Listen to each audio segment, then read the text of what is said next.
Good day mga katart!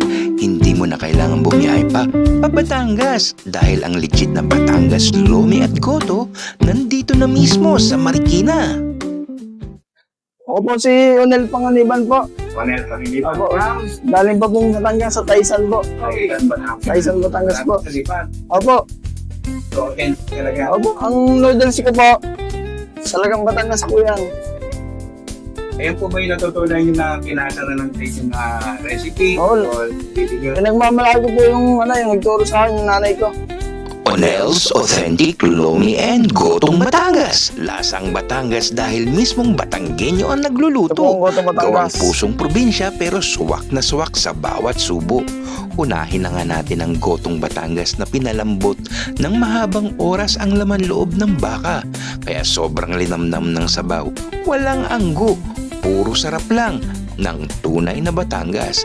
Pwede mong tsibuguin ng rekta o sabay sa mainit na kanin. Panalo talaga!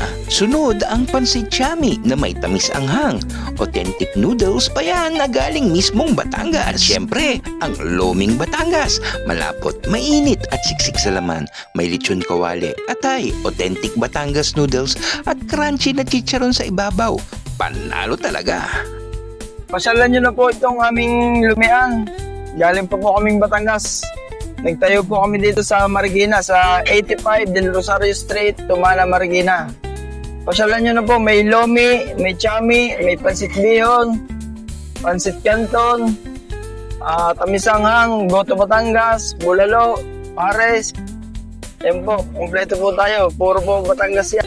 Ang bukas po natin ay alas 7 ho ng umaga hanggang alas 12 ng gabi. Pero pag tuloy-tuloy pa po ang tao, dire-diretso po. Pag po gusto nyo kumain pero malayo kayo, i-book nyo lang po sa Lalamove. Kayo na lang po bahala magbayad sa delivery. Onel Panganiban po para makita nyo po yung update ko lagi. Salamat po ng marami. Kung natakam ka, ano pang iniintay mo? Tara na, dahil dito, yummy!